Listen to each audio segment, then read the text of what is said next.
They thought he was just an old black man sipping ginger tea at a roadside bar. 3 bikers laughed, blocked his stool, and reached for his hat.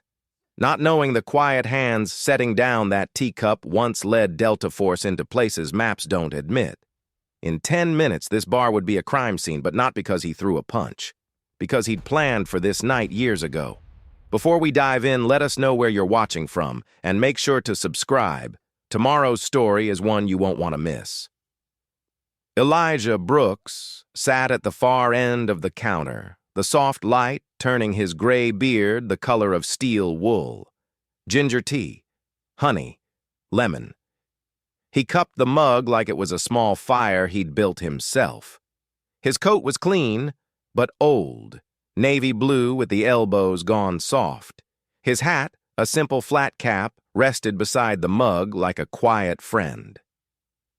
He smiled at Tess.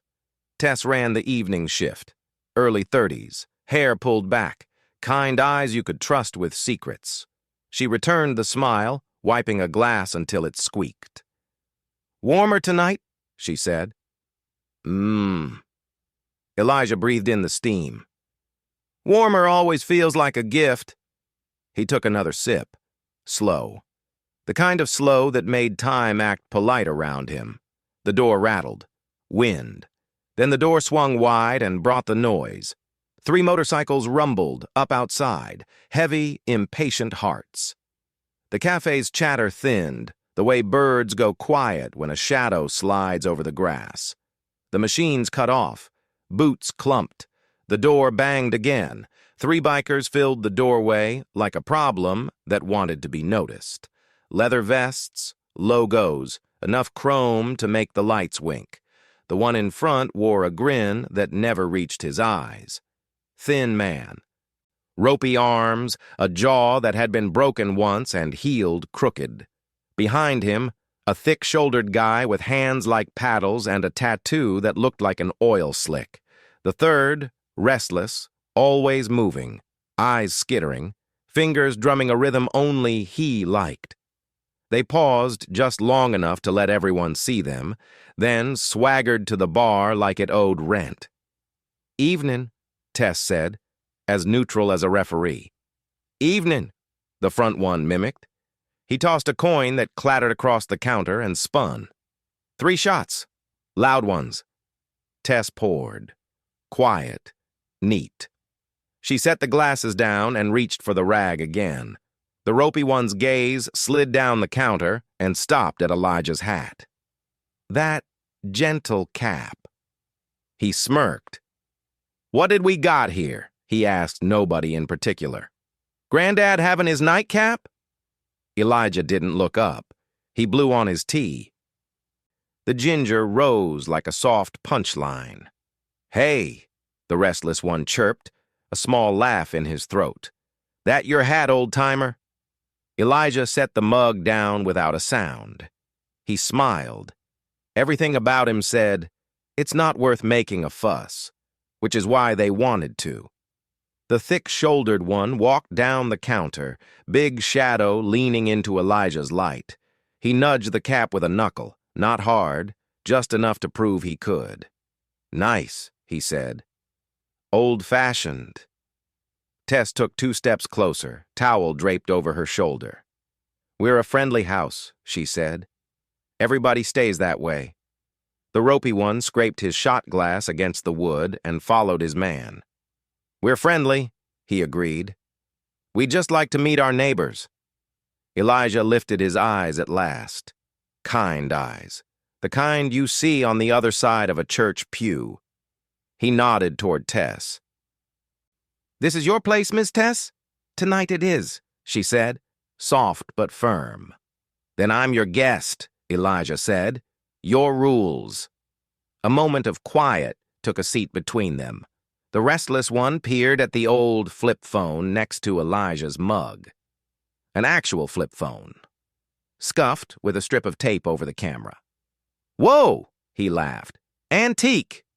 Elijah smiled again. "It makes calls. That's all I need." The ropey one reached for the cap. Elijah's hand moved. Not fast, not showy, Just there. His palm rested gently over the brim as if calming a small animal. "Please," he said, still gentle. "That hat's older than both of us." The thick-shouldered one grinned, loving the audience of quiet diners who pretended not to watch. "We're just introducing ourselves," he said, voice dipped in syrup. "Then start with your names," Elijah said. The ropey one's smile folded a little. He flicked his chin toward the door. "We ride with the riders. That's all the introduction the county needs." He let it hang. The cafe breathed smaller. Elijah nodded as if he'd heard about a youth softball team. "I see."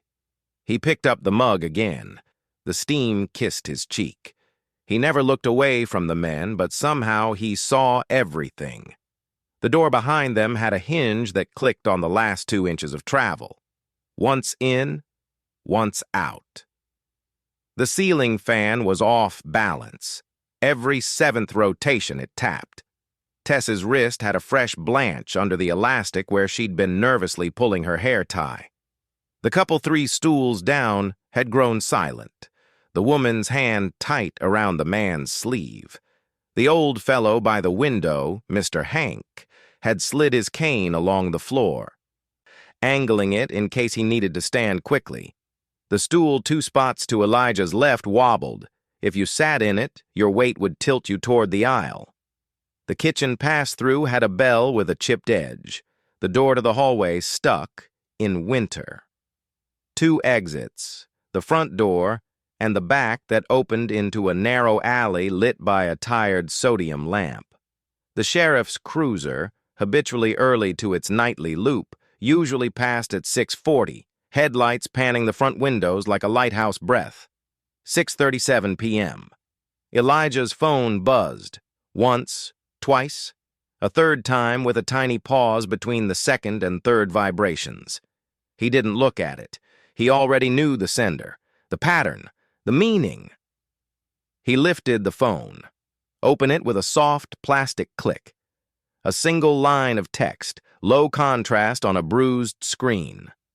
Package drift ahead of schedule. Tonight. 2100.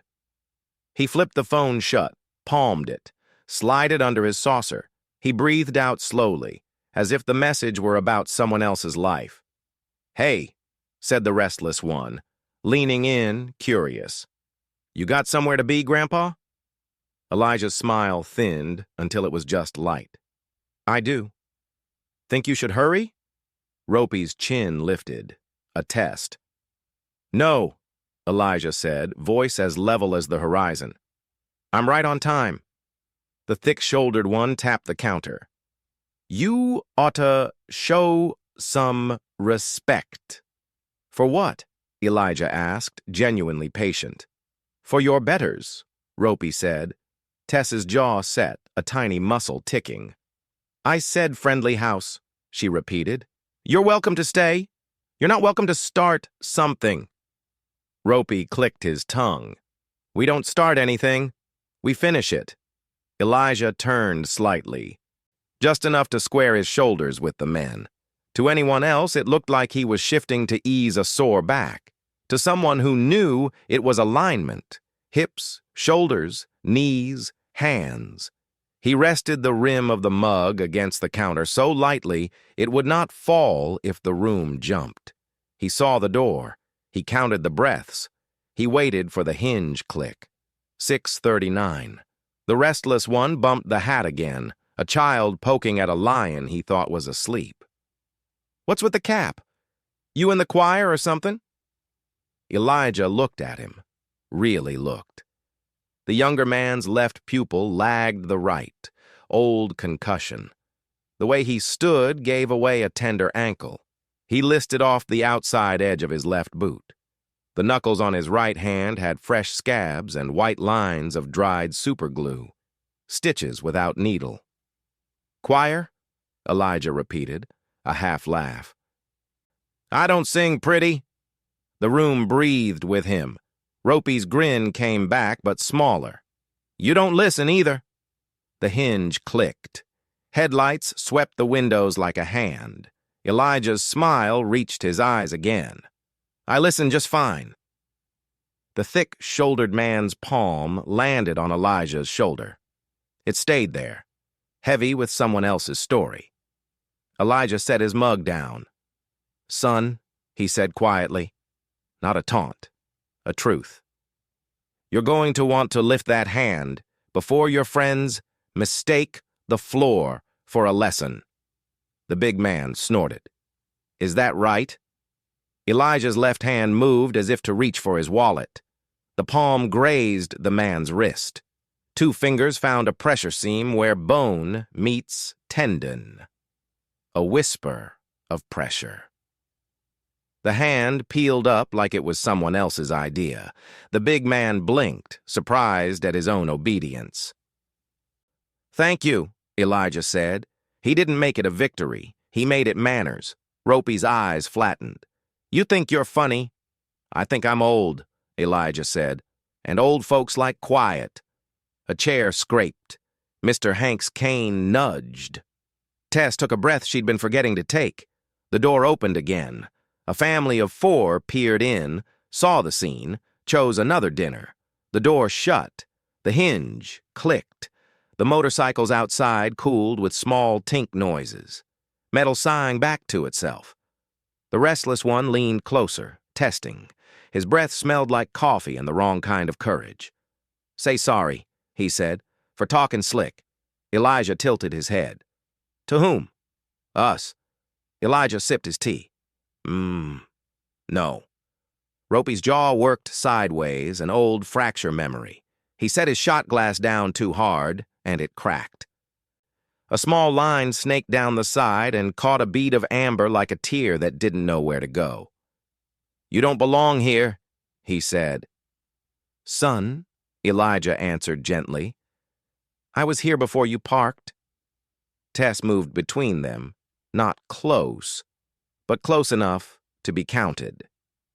"Time to finish your drinks," she said. "I'll give you fresh water from the house." Ropey studied her like a man deciding whether to damage something he couldn't afford. Then he smiled. "On the house," he said to his boys, "'cause the house is scared." "No," Tess said, "because I'm kind." Elijah's phone vibrated again.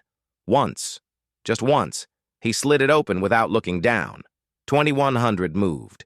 2030, 30 minutes to contact. He closed the phone. The plastic snapped like a quiet decision. He looked at Tess. "Would you mind warming this once more?" He lifted the mug an inch. "Of course," she said, relief and worry braided together. She reached for the pot. Elijah stood, slowly. The way you stand, when your knees remind you you've lived. He picked up his cap, brushed the brim with his thumb, and set it on his head like a promise. He turned to the 3 men. "I'm going to step outside," he said. "You can come with your pride, or you can leave it here to cool down. Either way, I'll be back in 3 minutes to finish my tea." Silence. Then a low laugh from the restless one. "You giving us options?" "I'm giving you time," Elijah said. "Time to decide what kind of men you are." Ropey stepped in close enough that the cafe light caught the scar that made his smile a little wrong. "We'll decide when we feel like it." Elijah nodded. "All right." He pushed the door with 2 fingers. And the night leaned in. Pine sap on the air, the road humming somewhere over the hill, the sky the color of a bruise that would fade by morning. He stepped onto the porch, the boards creaking in a voice they'd used for 50 years. He didn't look back. He didn't need to. He knew the weight of the boots that followed. He knew which one hesitated. He knew which one would reach first. He touched the brim of his cap, adjusted it a hair. The way you might before a photograph you intend to send to a friend you haven't seen in too long. Inside, Tess watched the door close, hand frozen over the teapot. Mr. Hank gripped his cane like a prayer. The couple 3 stools down finally breathed in enough air to remember who they were. On the porch, Elijah paused at the rail and looked out across the parking lot, where the bikes waited like sleeping animals. He checked the time. 8 p.m. He breathed in, out. 30 minutes. He smiled, small and private. The door sighed behind him. Night air, pines, the quiet electricity of small towns between dinner and the late news. Elijah stood at the porch rail as if enjoying the weather. Hands loose, shoulders are easy, boots arrived, 2 pairs quick, 1 pair late. Ropey came first, grin reheated. The big one lumbered behind, palms already making fists. The restless one hung back, jittering. "Thought you were going to run," Ropey said. Elijah touched his cap. "I like my tea hot. I'll be back in soon." "Not yet, you won't." Elijah stepped down 1 plank, then another, purposefully heavy so the boards complained. Noise gives cover. Cover calms bystanders. He turned so the porch light settled on his face, leaving their eyes in the darker part of the glow. "You fellas drink water?" he asked. "What?" "Water. There's a cooler inside the service door. Tess leaves it for the bands when she has 'em. Helps with tempers." Ropey blinked. The offer didn't fit the script. The big one snorted. The restless one looked at the cooler through the window, almost went, then saw Ropey's jaw and stayed. "I'll take that as a yes-no maybe," Elijah said friendly. The big man crowded in, close enough that Elijah could count the white flecks of dried glue on his knuckles.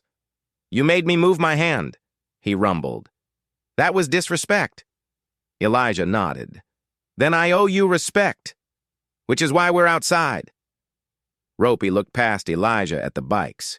"You see those machines? Each one costs more than you make in a year." "Possibly," Elijah said. "But a life costs more than all 3. Is that a threat? It's a fact." The restless one finally found his line. "Give us the hat, Grandpa. That's the toll." Elijah took the cap off, brushed the brim with his thumb, held it like a fragile memory. "What's your name?" he asked the restless one. "Why?" "So I can say it properly." The kid hesitated. Names make people real. "Cris," he muttered. "Cris," Elijah said, gentle.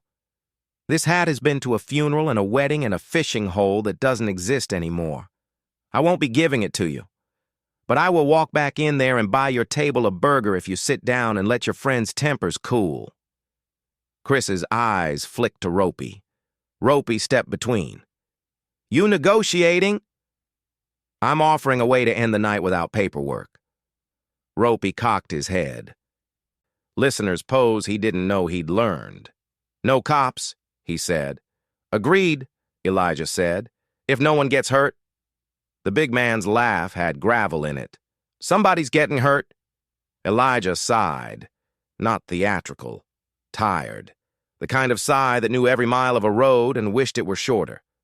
"All right," he said softly. Ropey reached. Open hand shove. The kind men use when they want to make another man smaller. Elijah stepped, not back, not forward, out. Half circle.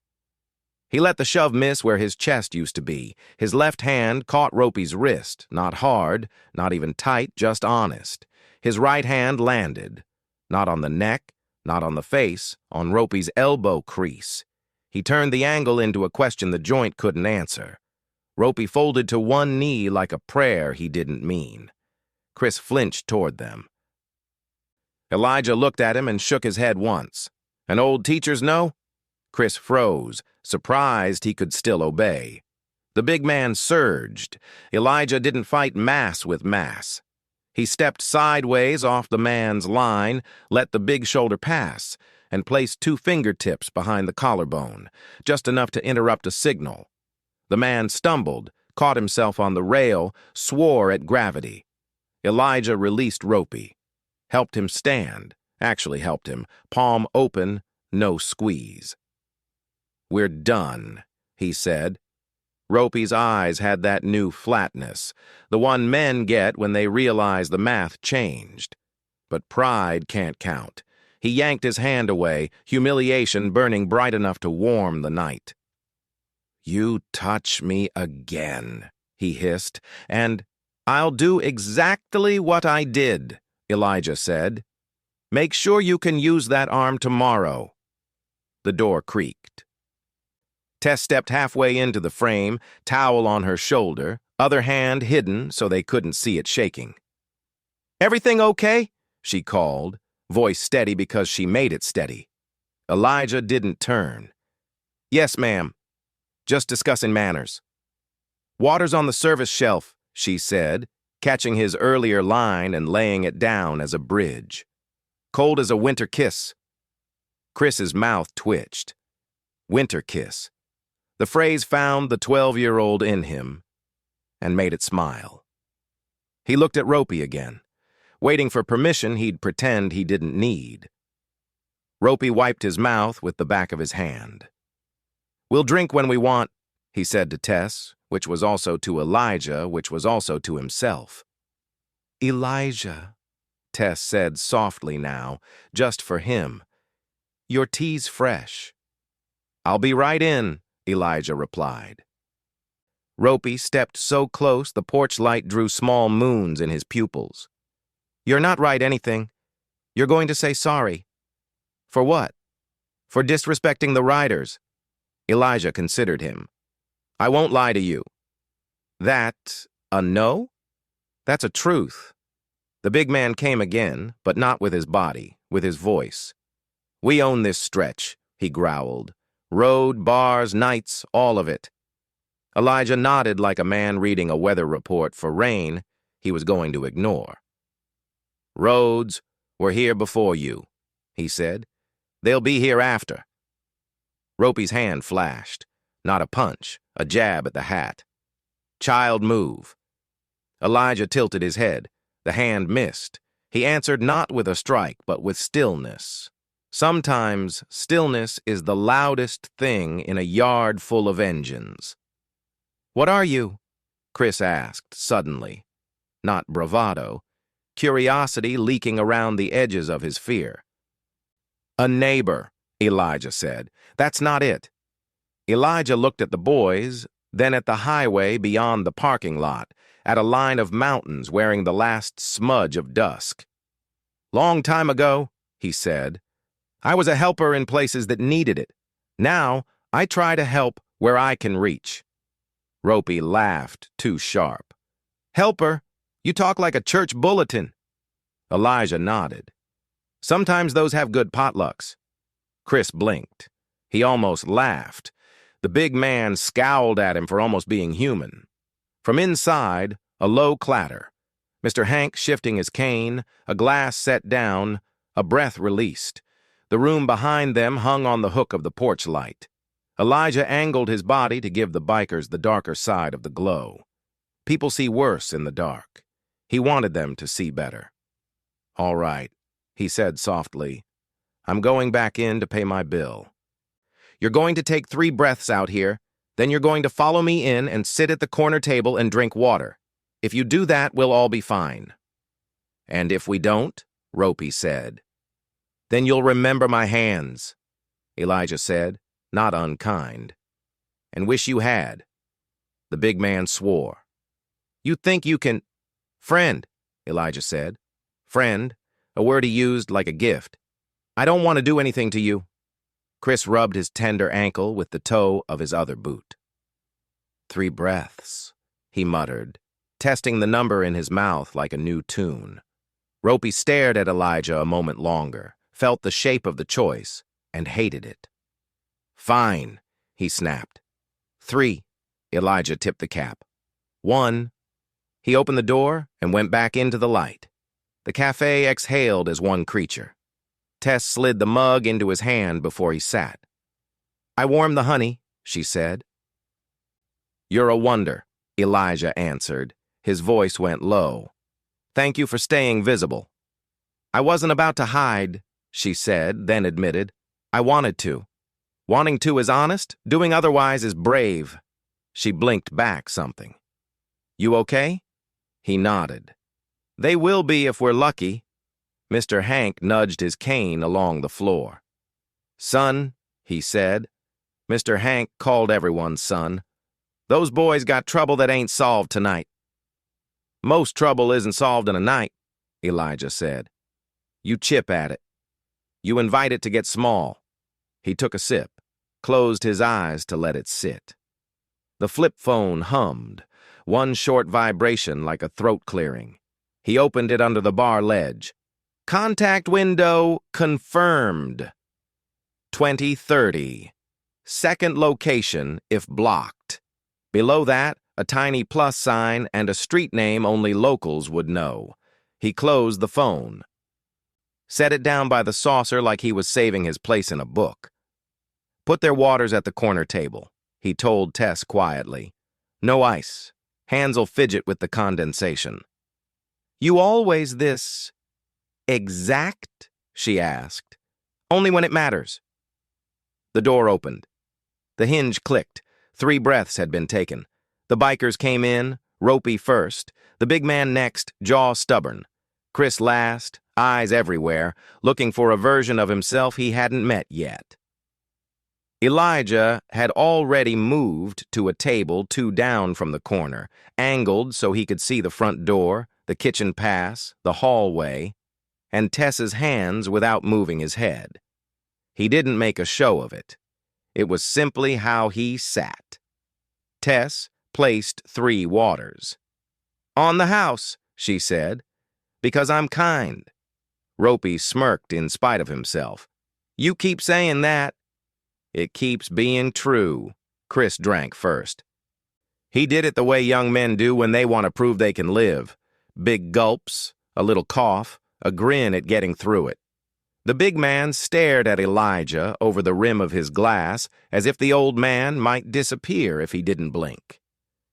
Elijah lifted his mug in a small toast that said nothing and everything. The door's hinge clicked again. Headlights swept. The sheriff's cruiser rolled past, slow, like a thought that hadn't picked a side. Ropey's eyes followed it. He made a note he'd later pretend he hadn't made. Elijah finished his tea. He stood.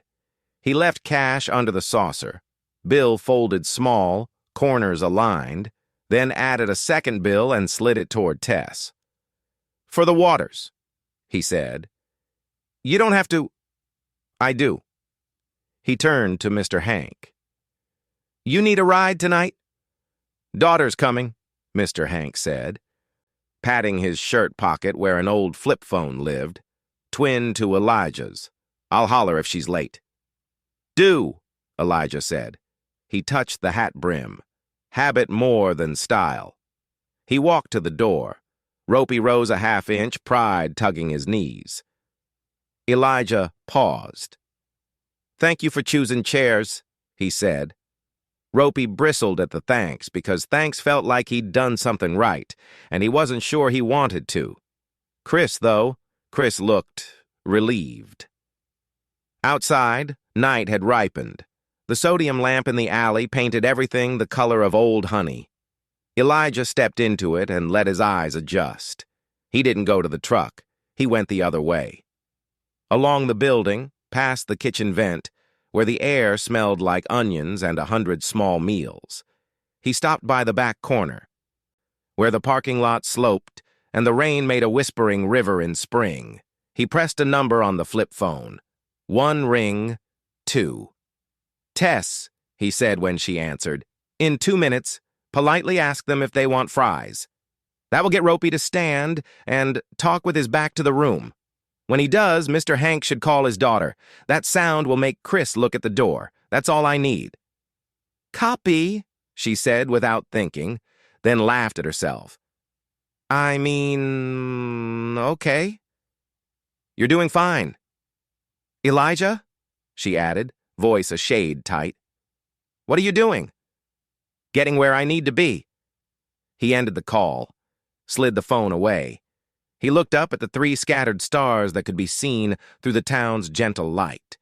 He traced the line between them with a finger, the way a man does when he's making himself small enough to fit back into a memory. 30 minutes, he murmured to the night. Plenty. He rounded the building and crossed the gravel like a man who had walked more dangerous ground without making it feel that way. At the far edge, beyond the bikes, there was a patch of shadow where the streetlight failed, a little triangle of mercy the electricians never got around to fixing. He stood on its edge and let the dark hold him by the shoulders, hands loose, weight on the balls of his feet, the posture of a man who could wait longer than someone else could misbehave.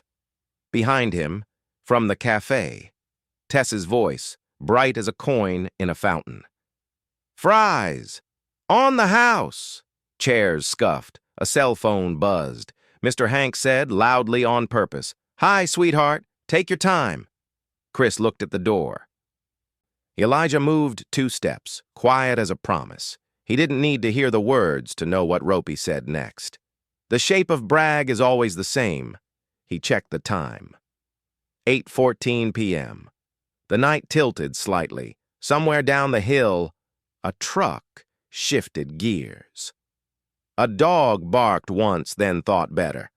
Elijah breathed in, out.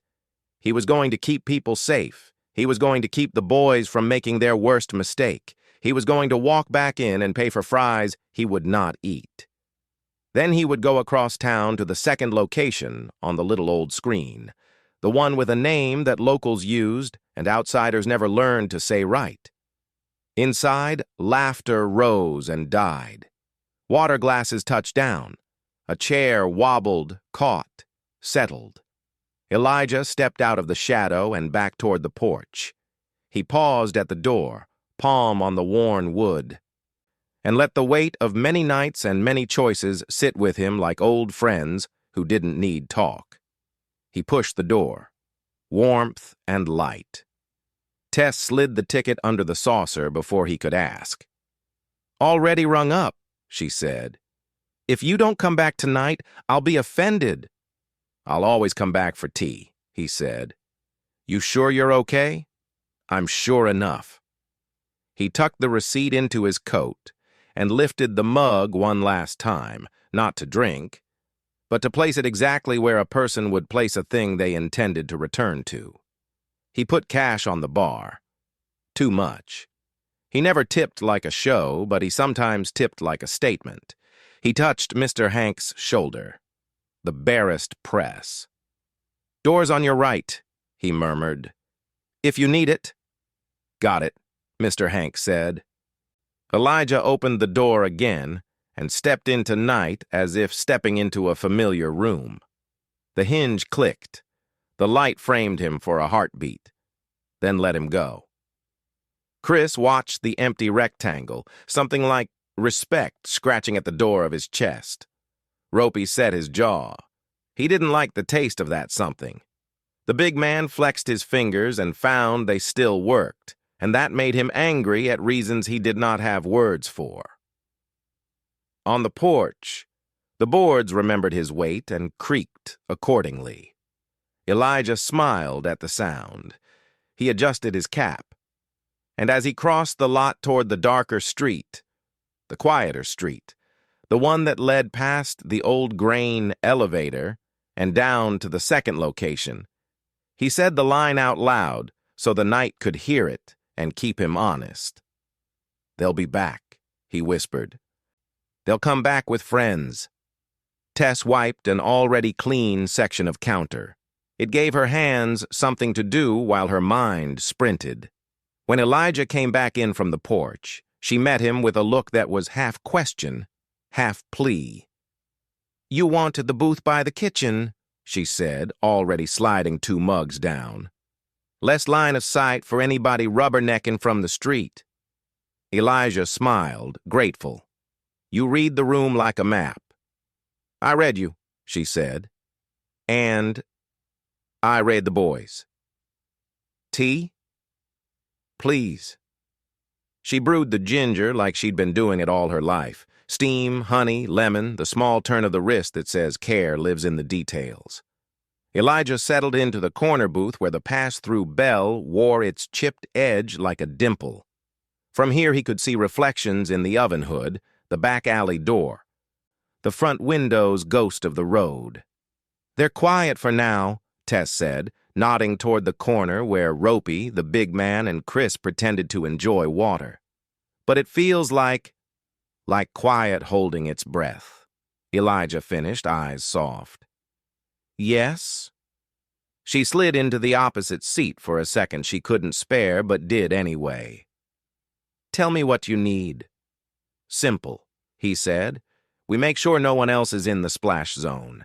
We give the boys an exit, where they can choose small trouble over big. And we time help." "Help meaning?" "The sheriff's loop." He checked the wall clock, 8:17 p.m. "He'll pass again at 8:22 if the world behaves?" Tess nodded. "He likes to catch the 8:20 football highlights and leaves on the commercial. We all have habits." Elijah's mouth curved. "Habit is a schedule with manners." She leaned closer, voice down to a velvet thread. "They followed you outside because they wanted a show. Who are they trying to impress?" "Someone who isn't here yet," Elijah said. "Someone who thinks of them as inventory." Tess's eyes cooled. "A boss." "A broker," he said. "Sells bad things to worse men. Uses boys like these to move boxes, test fences, make noise so the important freight rolls quiet." Tess's jaw ticked. "And tonight?" "We've got a drift in the schedule," he said, patting the flip phone in his coat. "Package due at 9 moved forward. 20:30 contact. This cafe sits on the line between a proof of ego and a proof of crime." "English, Elijah." "Someone higher up wants a public show to remind the county who's loud," he said. "But someone smarter wants a private handoff to keep the money smooth.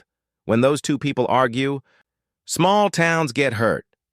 Tess breathed out a humorless laugh. "We're not a chalkboard for their lessons." "No," Elijah said. "We're a mirror. Tonight we show them themselves, with witnesses, with timing." "Sheriff Anderson?" she guessed. Elijah nodded. "He'll do a slow roll. Not a rescue, a metronome. Bad men stumble when they have to walk to a beat they didn't set." Tess glanced to the corner. Ropey had his elbows on the table, talking low, jaw tight. Cris picked at a water ring like it might confess something. The big one stared at the door like it owed him an apology. "Cris is young enough to step away," she murmured. "He's watching for permission to be different," Elijah said. "Let's make it easy to find." "How?" "Give him a job," Elijah said. "People hold on to dignity better when their hands are full. Ask him to carry the fry baskets back when they ding." Tess smiled despite herself. "That's dirty pool." "It's clean living," Elijah said. "You're deputizing decency." The pass-through bell chimed. Tess stood, but Elijah's hand lifted, palm a gentle request. "One more thing." She waited. "In 2 minutes," he said. "Call the sheriff's office. Don't report a fight. Ask for a drive-by wellness check on Mr. Hank. Say he looked pale. It keeps it non-adversarial. It also puts a clip on the timing." Tess's eyes flicked to Mr. Hank, who was teasing a smile out of the couple that had almost left earlier. "He'll play along. He'll set his cane by the door. He'll wave. He'll look like the town we're saving." She nodded. "And the boys?" "Let them see the cruiser and hear Hank say, 'Evening, Sheriff,' like it's any other Thursday. It gives their pride a graceful narrative. We were just having waters. And if pride doesn't take the bait?" Elijah's smile faded to the professional kindness of a surgeon. "I'll keep it small." She didn't ask how. The answer was in the quiet way his shoulders lived an inch lower than they had 2 decades ago, in the way his hands never quite forgot where they were. He took a sip of tea. "Tess, one more favor." "Anything?" "If it turns, get the kitchen kids out the back. Phoebe and Ben, Already told them to take the trash around twice, she said. They're in the alley, counting stars. Good, Elijah said. Count slow.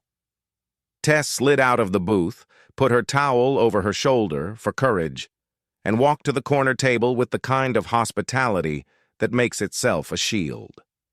Y'all good? She asked, words warm as bread. Want fries on the house? Because I'm kind.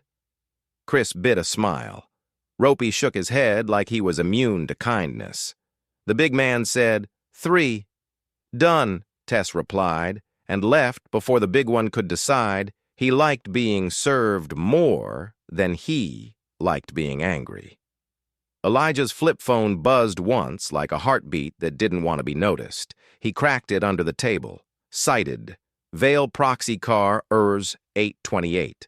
A dot matrix photo followed. Grainy, but enough. A black crossover with cheap plates and expensive tint. The text tag, Vale. Elijah's breath slowed. Vale, he said, just loud enough for the past to hear him. You sent a proxy to look at a town you don't deserve. He slid out of the booth, left a palm on the table to say he'd be back, and walked to Mr. Hank.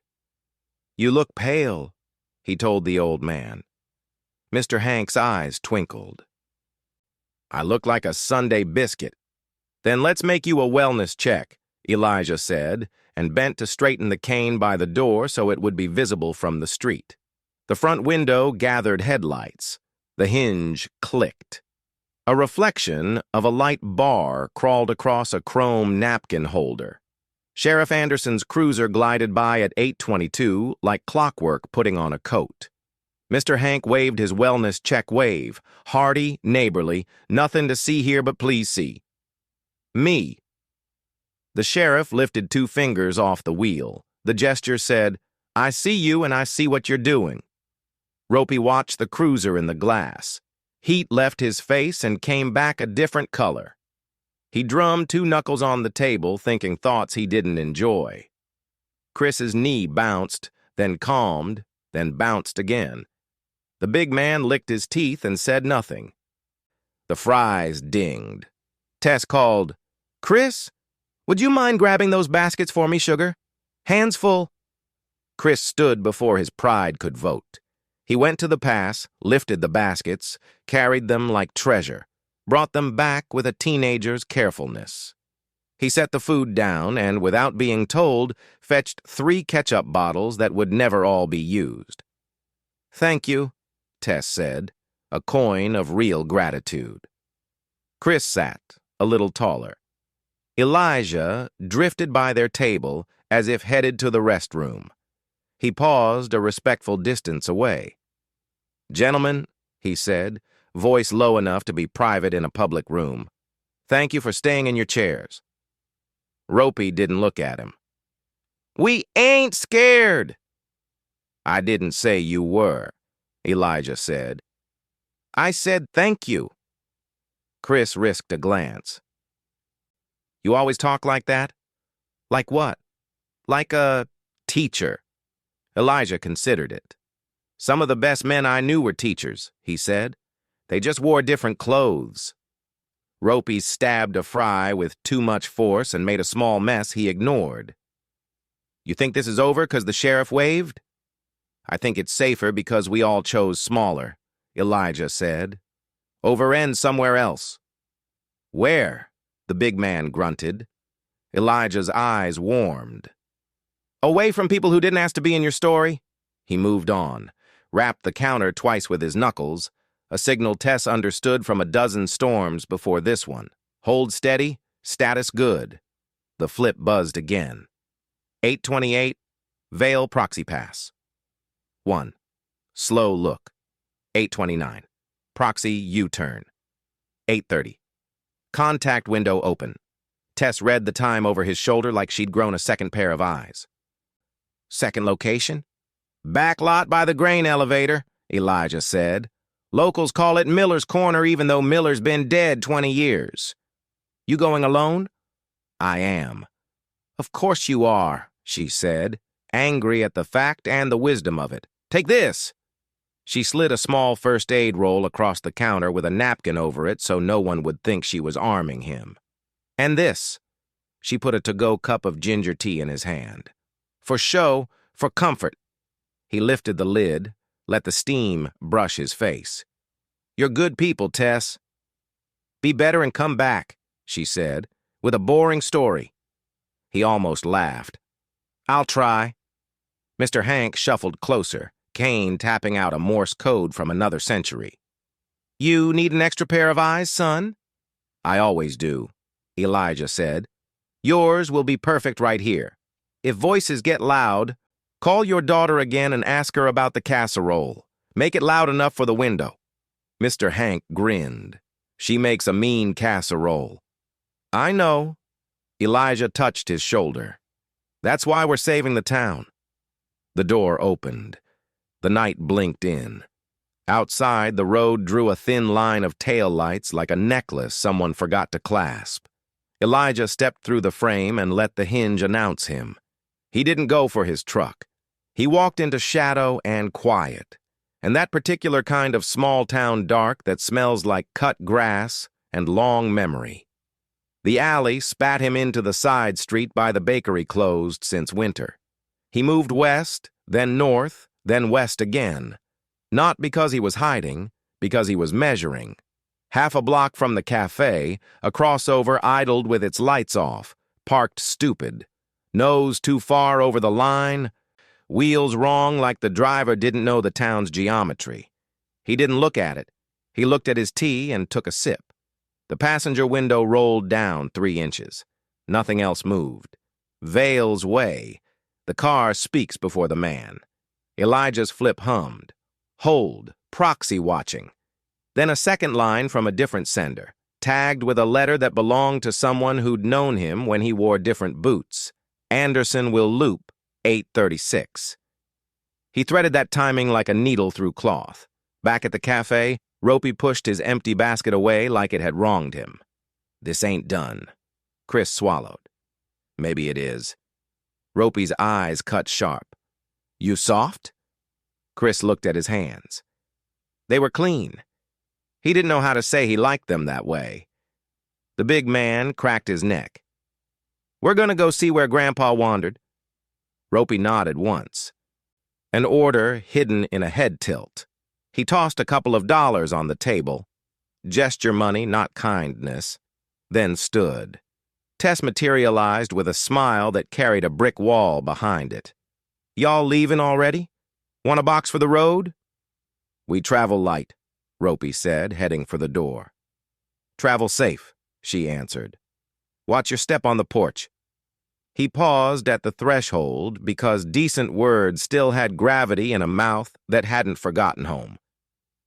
He almost said, thank you. He didn't. The hinge clicked. The night took them. Tess reached under the counter, thumbed a number, and lifted the receiver to her ear. Evening, Sheriff. This is Tess. Could you do me a tiny kindness and swing by the back lot near Miller's? Mr. Hank says the lights have been out and I get jittery in the dark. A beat, a grateful sigh. You're a star. She set the phone down and looked at the clock. 8:33. All right, she whispered to no one and everyone. Do your thing, Elijah. By the grain elevator, gravel spoke in small crunches that told truths to ears trained to listen. Elijah took up space by not taking it, leaned against the ghost-painted wall of a shed with his tea like he had all the time in the world. Across the lot, the crossover pulled in slow. Its headlights came on and washed him in a polite glare. The passenger door opened just enough to shape a voice. You Elijah Brooks? Sometimes, he said. Got a message, the voice replied. From a friend of your club. Elijah let the word hang. Club. That's what men call armies when they want to sound friendly. What's the message? He asked. Boss wants you to stand down. Says you made your point at the diner. Says you're old enough to know when to leave a story alone. Elijah sipped. The steam went up into the cold on purpose. Your boss sell bad things to worse men? Boss sells opportunities. Uh-huh. From the road, faint and inevitable as a second hand, came the approach of Sheriff Anderson's loop. Elijah didn't look. He measured the length of the sound against the shape of the lot. "You got an answer for the boss?" the voice asked, casual like a man leaning on a fence. "I do," Elijah said. He checked the flip phone, blinked at the old screen like it was a church window with a message hidden in the glass. He typed a line and sent it to the one person in the cafe he trusted to move people without moving their fear. Tess dimmed the house lights by a notch and switched on the warm bulbs over the counter. It made the room feel smaller in a good way, like drawing a blanket up to your chin. The kitchen passed through a soft rectangle of light across the tile, and the back hallway bulb began its usual faint flicker. 2 seconds bright, 1 second shy. Elijah stood near the end of the counter with his to-go cup. He looked like a man waiting on a friend, not a man measuring lines of approach. His eyes took in the little things, the chair that wobbled and could trip a rush, the floor mat that gripped even when wet, the broom leaning near the rear exit, the ice scoop heavy enough to startle but not harm. Tess caught his glance and nodded toward the back. The teenagers, Phoebe and Ben, had been sent home with a made-up closing task and a bag of day-old rolls. The couple at the bar had settled their bill and gone. Mr. Hank remained. Kane angled toward the door, a sentinel in a plaid shirt. 2 regulars in a booth sipped coffee and told each other the kind of stories you only tell when you trust the person to keep the best parts safe. Up the road, engines swelled. More than 3 this time. More bodies, more pride, more bad decisions riding pillion. The bikes arrived like thunder trying to impress itself. 6 of them. Ropey in front, chin high. The big man at his shoulder. Cris behind, helmet off already, eyes flicking not with the old jitter, but with something like worry. 3 new faces trailed them, brothers from a different chapter, shoulders squared, necks taut. They parked as a pack across the front like a low fence. The door opened hard. Cold air and noise pushed in. Ropey stepped across the threshold as if the ground inside belonged to him. Tess smiled like hospitality was armor. "Kitchen's open for 10 minutes, she said, voice steady, "and I've still got water as cold as a winter kiss." Cris almost smiled at the phrase again, then remembered who he was supposed to be. Ropey scanned the room and found Elijah in a breath. He smirked, but it wobbled. "There he is, Grandpa with the gentle hands." Elijah lifted the cup. "Ginger and lemon," he said. "Would you like one?" The big man laughed too loud. The new riders tried to catch his tone. It came out hollow. Ropey leaned on the counter and clinked his ring against the glass tip jar, a little bell of disrespect. "We're here to finish the conversation you walked away from." "We finished the part that belonged in a dining room," Elijah said. "What's left is outside work." "Outside, then," Ropey snapped. "Not tonight," Elijah answered. "Not with civilians and lights and cameras pointed every which way." Ropey scowled. "What cameras?" Elijah's eyes slid to the window. "The ones that come with a world that likes to film its own trouble." As if on cue, a pickup rolled by slow with a phone up in the passenger seat, a blue case glinting in the neon. Not staged, just real life doing what it does now. Ropey's jaw clicked. He glanced at the regulars. He hadn't brought this many bodies to back down in front of an audience, but neither did he want a show he couldn't edit. The lights in the cafe hummed, a comforting sound. The hallway bulb flickered its little heartbeat. The pass-through bell chimed. Someone in the kitchen bumping it with a tray Tess had hung there to dry. Elijah set his tea down and let his hands be seen. Nothing in them, No threat. Just empty palms that knew how to make space. "Here's how it goes," he said, calm enough that the room leaned closer to hear. "You're going to sit in the corner where it's less visible from the street. You'll drink water and decide who you are without an audience. Then you'll leave the way you came, with the same number of men." Ropey's eyes narrowed. "You giving orders?" "I'm offering a way out that doesn't embarrass you," Elijah said. "That matters more than you think." One of the new riders, eager to prove he deserved his patch, took a long step forward. He was younger than he wanted to appear, with a half-healed scrape on his cheek. He jerked his chin at Elijah. "Who are you to tell us who we are?" Elijah didn't look at him. He looked at Cris. "You told me your name. You can tell them theirs." Cris swallowed. We're just here to talk," he said to his own men, the words sounding both ridiculous and saving at once. The big man snorted. "We ain't here to sip bedtime tea." Tess's hand slid a fraction closer to the water spigot. Elijah shook his head. No need for props yet. The room held its breath and then let it out in the sound of a coffee cup set carefully in a saucer. Mr. Hank cleared his throat like a porch swing moving once. Ropey pointed at Elijah's hat. "You and me, back lot, now." Elijah shook his head. "Back lot in 20 minutes, not now." "Why 20? "Because that's when your boss will be ready to take your call," Elijah said. "And you can tell him you tried everything else first." Something flickered behind Ropey's eyes. The truth of it. He didn't like hearing that someone else's clock ran his nights. "We don't have a boss," one of the new men barked, reflex defense of the myth. "Everybody answers to somebody," Elijah said. "Even the road answers to winter." The bikes outside clicked as they cooled, metal giving tiny notes into the air.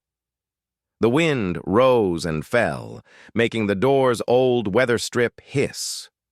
The big man moved his shoulders like he was warming up for a decision he knew he'd regret. "This is stupid, let's drag him." Two things happened at once. The hallway light, on its lazy cycle, chose that moment to go dim. The pass-through bell chimed, and Sheriff Anderson's cruiser rolled by slow again, headlights brushing the front glass like a teacher's glance through the window of a classroom. From across the street, a neighbor's porch camera, red pinprick on, caught the angle. A boy on a scooter rolled past on the sidewalk with a bag of takeout dangling like a flag. Ropey's breath changed. He did the math. Too many lenses, too many witnesses, too much to explain in a world that loved the first 30 seconds more than the true story.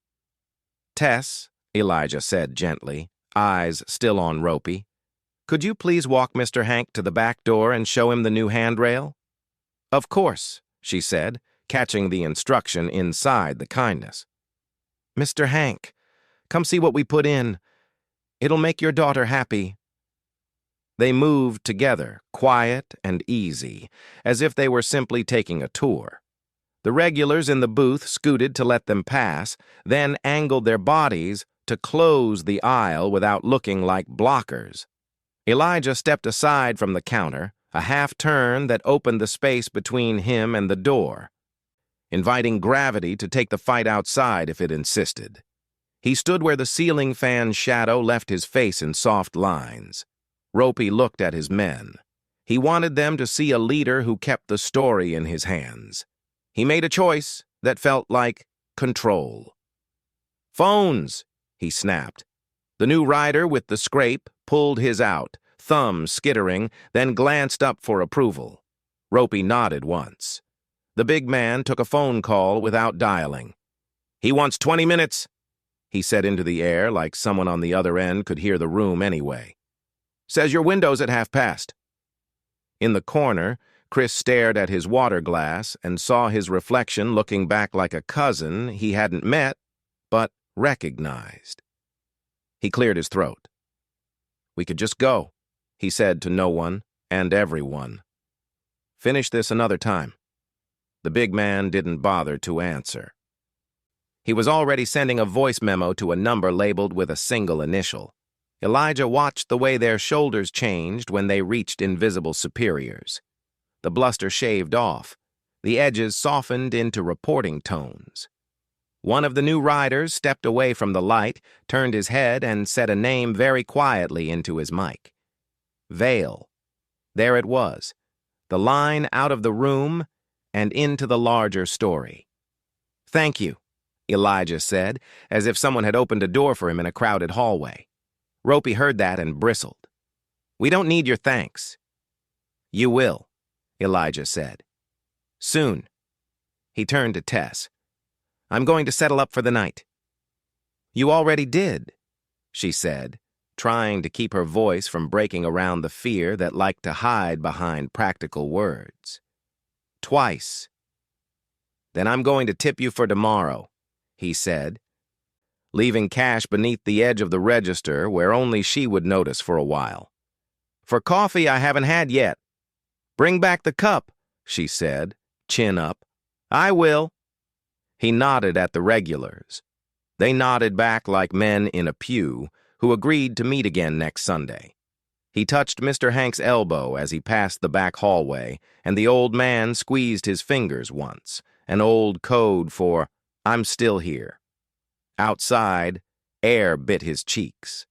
He crossed the porch without looking back.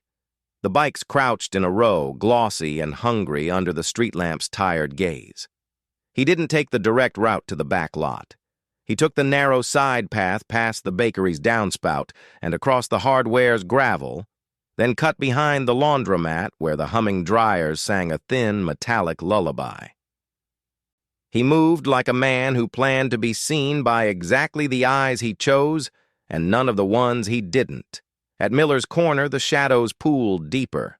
The grain elevator loomed like a ship that had run aground in a sea of wheat years ago and decided to stay. The lot's single light was out. Whether by neglect or by someone's plan was impossible to tell. The crossover from earlier idled by the loading dock. The tint caught and released the neon smudge from a bar sign 2 blocks away.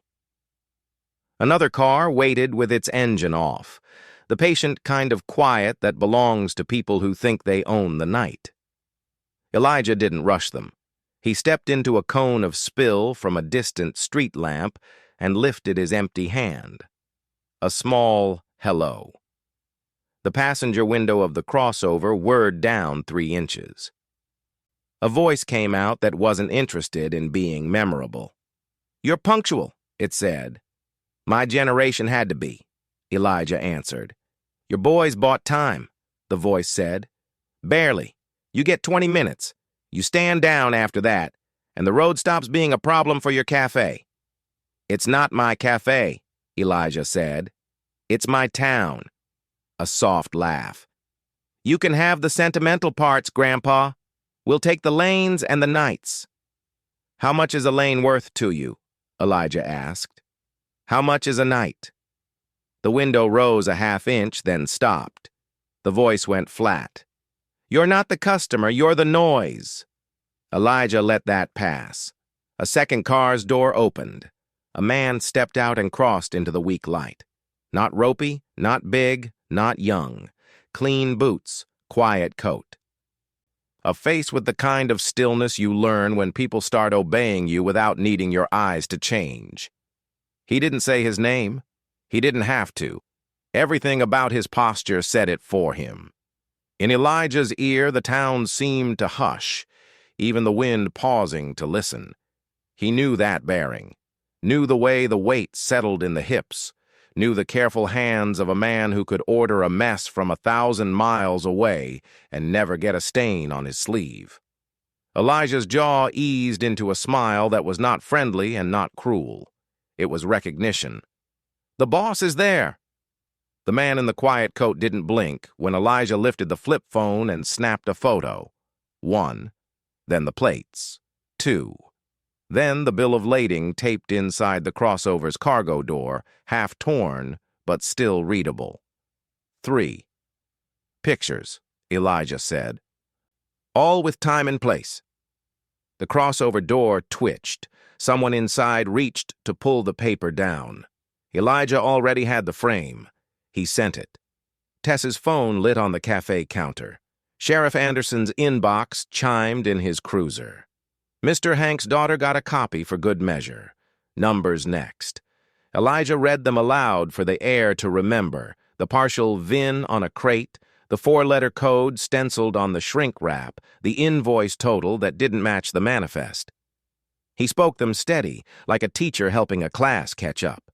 Tess repeated them on speaker, clear as a bell, writing each on a guest check and snapping her own pictures. Helpers moved. The regulars had crossed to the hardware store earlier and now stood on the sidewalk with their phones up, not close enough to be in danger, close enough to be seen. The neighbor's porch cam watched. The pickup with the blue phone case rolled by again, slower this time. The lens caught the second car's door, the shape of the man, the crate labels. The boss measured all of it against his plan and found the holes he had not planned for.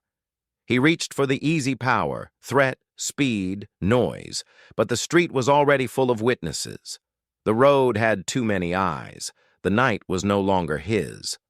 Sheriff Anderson's cruiser turned onto Miller's Corner with its lights off and patience on. He didn't rush. He parked at the apron, stepped out, and let his radio voice fill the dark. "Evening," he said. "We got a call about lights out and folks looking pale." Elijah raised his hand. "We're all feeling better now." The boss angled his chin toward the crossover. Doors clicked. Engines thought about it and stayed thinking. He had the sense to know when a retreat costs less than a mistake. "Gentlemen," he said to his own men without moving his mouth, "we're done." "Almost," Elijah answered.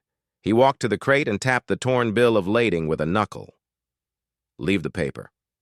Take your pride." The boss considered refusing, then didn't.